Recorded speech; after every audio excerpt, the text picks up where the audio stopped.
Hürmetli vatandaş siz bilen birlikte muhakeme kılaylı yukarıda görüp öttük. Hazır New York Vakit gazeti Cumhuriyet Partiyasının Şincan'ı katı kolluk bastırıp atkallıgını sırrını açtı diyen haber. Bu ötkenki haberinin keynidin kilovatkan haber. Yani ötkenki haberimizden ikinci kısmını bugün sizlerge yetkizdik. Nemeydi? Başkalangan materyallarda Cumhur Musulmanlarını zor kölemde nezarband kılganlığı aşkarlandı mavzuda haberdi. Bugün hem de New York Vakit gezisi yani 2 günden keyin bu haber ilan kılınıptı. Nime depti deseniz terbiyeleş lageri uzun mezgillik plan emas. Demek bir yerde yığıp eliş lageri uzun mezgillik plan emas. Biz bu doğru vatandaşlarının sevmegi salayı ki ve aynı vakta muşu materyali için Amerika Koşmuş Ştatları Devlet Meclisi guahlıktan ötken Adrian Dennis, Germaniyelik Adrian Dennis, nemi diyenizi destekte guahlıktan ötkende Taylan yakı Cumhur hükümetinin bu ceza lagerlerini yasap çıkışı ve onun uygurlarının nezarband kılışı ahırına tasavvur kılgılı olmaydı degan mazmunda to'xtalgan edim. Keyin ikinci qatam yana shundoq guvohlik berish yig'inida to'xtalib, Adrian Zennes nima dedi? Adrian Zennes shundoq dediki, Jungo'nun bu yerga bu odamlarni nazarband qilishi, ularni ishga o'rinlashtirish masalasi bo'yicha uzun muddatlik planni ko'zda tutgan dedi. İki xil meydan. İki katımlık guahlık meydanı. Oxşaş bir adam. Adrian Zenniz deslepte dedi ki, yani bişaret bergine xatarlik dedi. Adrian Zenniz keyinki haberide, keyinki guahlık berişide dedi ki, bu ceza lageri, yığılış lageri uzun mezgillik plan dedi. Endikileri hürmetlik vatandaş bir yerde bayqı mavzuda men sizlerge tapşırgan mavzuda obzor dedim depti. Terbiyeleş lageri uzun mezgillik plan emas. Endi bunakiler katim tayyorlaymiz. Muşu mavzuga muvofiq keladigan mazmunlar. Şunun ishidan chiqamdi, chiqmamdi. Lekin men tayyorlab kelaman vatandoshim. Endi biz kaynimizga chekinib turib, avvalgi masalani tilga olamiz. Avvalgi masala nima? Mesela birinci, ciddi vaziyet kanunu. Cemaatki ziyan saladigan ahval asrida işletilib, yoki işletilse, negizlik kanunga xilaf. Yani bunu bugunlardan Shangang Oliy sudi, adliya organi Oliy sud boshlig'i shundoq dedi, deb hozir keldi xabar. Hamda niqoblanishni cheklash qonuni negizlik hukuklarını cheklash bo'yicha muvofiq talablardan olqib kelsa, shuning uchun bu ham asosiy qonunga xilaf. Men sizlarga bu niqoblanishni cheklash qonuni to'g'risidagi xabarlarni o'z vaqtida yetkazdim. Ciddi vaziyat qonunini e'lon qilaman degan edi, e'lon qilmagan edi.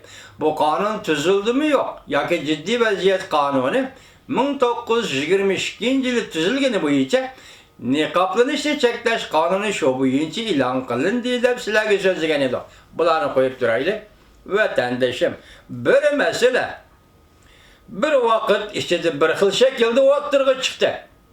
Masalan, jiddiy vaziyat qonuni, niqoblanishni cheklash qonuni bu bir xil shaklda o'tirg'i chiqishdir.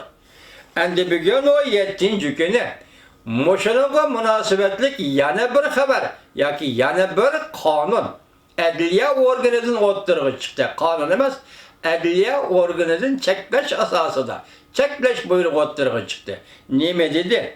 Bu qonunlarning hammasi har ishkilisi asosiy qonunning ro'yiga va Shanganning negizli qonunning ro'yiga xilof dedi. Xo'sh, mushu qonunni tuzib Shangan ma'muriyat hukumati e'lon qilgan vaqtda adliya siz qayerda edingiz? Demak, bugun uni xato deb jakarladingiz. Aynı vaqtda doğru dediniz, sukut kıldınız. Aynı vaqtda nima uchun sukut kıldınız? Bugün nima uchun bu asosiy qonunga va Shanganning negizli qonuniga xilof dediniz? Sababi nima? Shangang ma'muriyati, adliya organi, buning sababi nima? Bir yerde bir gap bunu o'zi shunday tushunimizki vatandaş bu bir oyun oynayotidir Cumhuriyet Partiyasi. Bunu herkes Amerika ovozini Xitoy muxbiri mavzu qo'ygandak Shangang vaziyatida zo'r bosish bo'ladiganligini o'ylab boqmagan edi degandek ish emas. Çünkü kanunu ilan kıldın, şu vakitte onun negizli kanunga, asası kanunga xilaf ekanligini bilmemdim. Bugün endi adliya organi hüküm kıldı, asası kanunga, negizli kanunga xilaf dedi. Aynı vakti Shangang namoyishchilar şu kanunu ilan kılgandı, pisand qilmadi, parvo mı qilmadi, parvoyim pelek dedi. Hiç qanday ta'siri bo'lgani yo'q. Niqoblanishni cheklash qonuni e'lon qilinishini Shangang shahar aholisi maskalarni tortib, qora kiyimlarni kiyib, yana ko'chaga chiqib namoyish qilib, hech qanday ahamiyati yo'q. Cheklash nuqsida ahamiyati yo'q. Bugun sen buni bekor qildim desam, yana mening qarashimcha hech qanday ahamiyati yo'q. Sen buni bekor qilamsan, qilmamsan, hech qanday ahamiyati yo'q.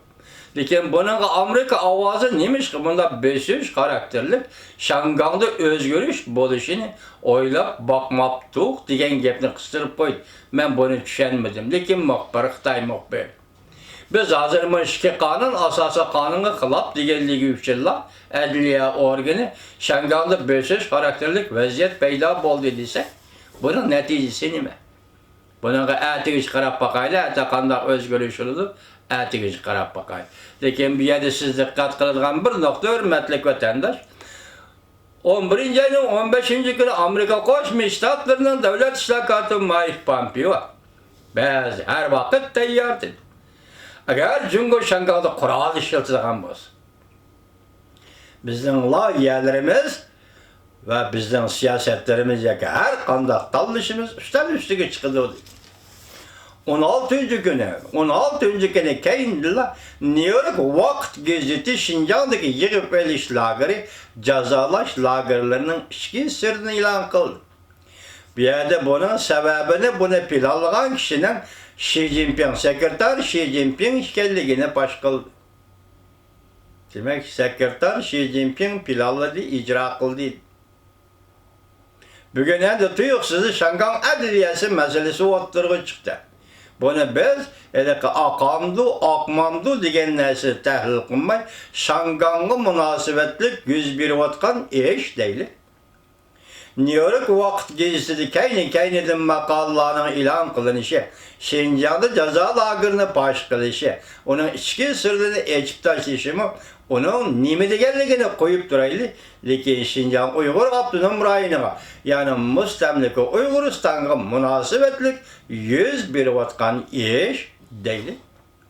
Bugun bu ishni planlagan, uyushtirgan, tashkillagan, ichki notoq va so'zlarni so'zlagan, uni siyosat asosiga aylantirgan kishi sekretar Xi Jinping. Sekretar Xi Jinping. Muşundak oylasam, tüvendikedek oylasam bulamdı bombamda. Siz bir bahalap bakın hürmetli vatandaş. Dünya tarihinin tüm ceryalarda. Mesela Yugoslavya'da Milošević insaniyetke karşı cinayet ötküzdü. Kosovalıkla aldı da. Mesela Bosniyalı Karadić insaniyetke karşı cinayet ötküzdü. Bosniya'daki Müslümanlardan aldı da. Olar xalqaro jinoyatchilarga aylandi. Hozir sekretar Xi Jinping sizning biladiganiniz turinki xabarlarda biz so'zlab o'tdik, radiodan angladingiz. Kuchada bir jazo lagerida 150 odam qazo qildi. Yana boshqa yerlarda qanchalik buni xudo bilir taqpash bo'lgani yo'q. Başbağını yok. Bırak 2 milyondan 3 milyongacha Uyg'urning, Qozaqning va boshqa musulmonlarning nazarband qilinganligi, jazo lageriga tashlanganligi Bu berhaq. Xalqaro jamiyatmi to'nib bo'ldi. Shundaq sonda, shundaq miqdorda sonlarni e'lon qilib bo'ldi. Xalqaro jamiyat buni bilib bo'ldi. Endi hozir, endi yana qaytib kelaylik. Amerika Qo'shma Shtatlarining davlat mudofaa ministri Asper Jungoning davlat mudofaa ministri Wei Penghe bilan ko'rishdi. Shangang masalasi, Tayvan masalasini eg'izga olibdi. Endi bu to'g'ri nima deyishdi siz bilan bizga qarang'u. Lekin mushu 3 kun ichida bo'layotgan vaziyatga qarang. İşte davlat mudofaa ministrlarini ko'rishganligi. Shundaqla hozir nopozliq gezitida New York vaqt gezitisida Uyg'urlar masalasiga oid jazo lagerining fosh qilinishi va tilga elinishi. Mushularning hammasini surishtirib kelsak, endi Shangang masalasi hal qilinishi kerak bo'lgan jiddiy paytga kirganda, masalan, ishga qonuni yaqinda e'lon qilgan ishga qonuni bekor qilishi, niqoblanishni cheklash qonuni va jiddiy vaziyat qonuni. Mushular sizga mushu vaziyatda qanday ta'sir qilishi mumkin? Biz mushu vaziyatda buni qanday o'ylashimiz va qanday tasavvur qilishimiz mumkin, hurmatli vatandosh? Bunga endi siz bilan ata ko'rishimiz.